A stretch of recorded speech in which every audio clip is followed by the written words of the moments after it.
Assalamualaikum warahmatullahi wabarakatuh.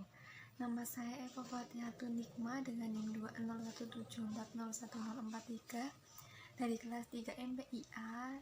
Saya di sini mau menjawab pertanyaan ulangan akhir semester mata kuliah pengembangan kurikulum. Soal yang pertama yaitu perbedaan peran guru dalam model pengembangan kurikulum. Yang pertama adalah model administratif model atau atas bawah. Dalam perencanaan, di sini yang melaksanakan adalah pemerintah. Guru tinggal melaksanakannya saja. Atau dalam hal lain, posisi guru dalam perencanaan tidak ada posisi strategis atau tidak ada fungsinya karena semua sudah dikontrol oleh pemerintah. Kemudian yang kedua dalam pelaksanaannya di sini yang berperan sangat penting adalah guru. Guru di sini sebagai kunci. Guru di sini dituntut untuk dapat menerapkan apa yang sudah direncanakan oleh pemerintah pusat dan diaplikasikan di lingkungan kelas. Kemudian yang ketiga dalam evaluasi.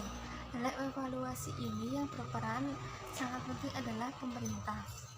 Posisi guru di sini hanya ditunjuk oleh pemerintah untuk ikut dalam evaluasi. Namun tidak semua guru ditunjuk oleh pemerintah, hanya guru-guru tertentu saja. Kemudian model yang kedua adalah model grassroots model atau bawah atas. Dalam model ini baik perencanaan, pelaksanaan maupun evaluasi dilakukan oleh guru.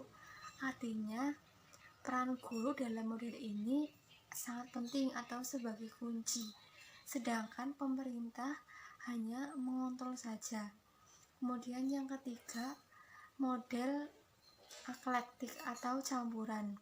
Dalam perencanaan yang mengembangkan adalah pemerintah pusat. Kemudian dalam pelaksanaannya guru dan pemerintah pusat bekerjasama, sedangkan dalam evaluasinya di sini dilihat dari tingkatan wilayah. Dalam tingkatan nasional di sini yang berperan sangat penting adalah pemerintah. Kemudian semakin kecil tingkatan seperti provinsi, kabupaten, kecamatan dilakukan oleh guru. Artinya dalam model pengembangan kurikulum eklektik ini keprofesional guru berperan sangat penting. Guru yang profesional adalah guru yang mempunyai kepintaran dalam memilih metode belajar untuk siswa, sehingga akan tercipta peserta didik yang berkualitas. Kemudian jawaban nomor 2, kurikulum Merdeka Belajar adalah kurikulum yang di dalamnya terdapat interaksi antara peserta didik dengan sejumlah sumber belajar. Guru sebagai salah satu sumber belajar dan sebagai pendidik sekaligus peserta didik. Guru sebagai peserta didik, keduanya tidak jauh berbeda. Keduanya saling berusaha untuk menjadi. Sedangkan guru sebagai salah satu sumber belajar artinya masih banyak sumber belajar lain yang dapat digunakan oleh peserta didik.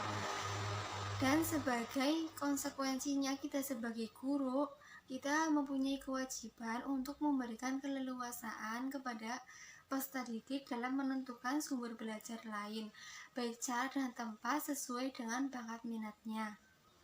Kemudian urgensi kurikulum Merdeka Belajar bagi pendidikan di Indonesia. Kurikulum Merdeka Belajar merupakan bentuk reformasi pembelajaran yang berdampak pada tuntutan paradigma pendidikan dalam merancang kurikulum, mengembangkan pembelajaran, dan mengevaluasinya. Kurikulum Merdeka Belajar menjadikan pembelajaran sangat fleksibel, baik dari segi konten, strategi, dan tempat pembelajarannya, sehingga akan mewujudkan peserta didik yang berkualitas. Peserta didik yang berkualitas tersebut menjadi wujud dari tujuan pendidikan di Indonesia. Kelebihan dari kurikulum Merdeka Belajar yaitu dapat memudahkan proses belajar mengajar dan pemahaman siswa dalam pembelajaran. Kurangnya yaitu bagi peserta didik yang kurang mampu dan peserta didik yang mempunyai kurangnya pemahaman pembelajaran atau kurangnya berpikir dalam pembelajaran. Jawaban nomor 3, guru memerlukan RPP dalam pembelajarannya karena RPP merupakan kegiatan awal atau perencanaan yang dilakukan oleh guru sebelum memulai pembelajaran. Di dalamnya terdapat komponen yang dapat menunjang keberhasilan sebuah pembelajaran karena tujuan pembelajaran ditentukan oleh kualitas perencanaan yang dibuat. Komponen-komponen RPP ada 11. Yang pertama, identitas mata pelajaran, standar kompetensi, kompetensi dasar, indikator pencapaian kompetensi, tujuan pembelajaran, materi ajar, alokasi waktu, metode pembelajaran, kegiatan pembelajaran, penilaian hasil ajar, dan sumber lain. Terima kasih.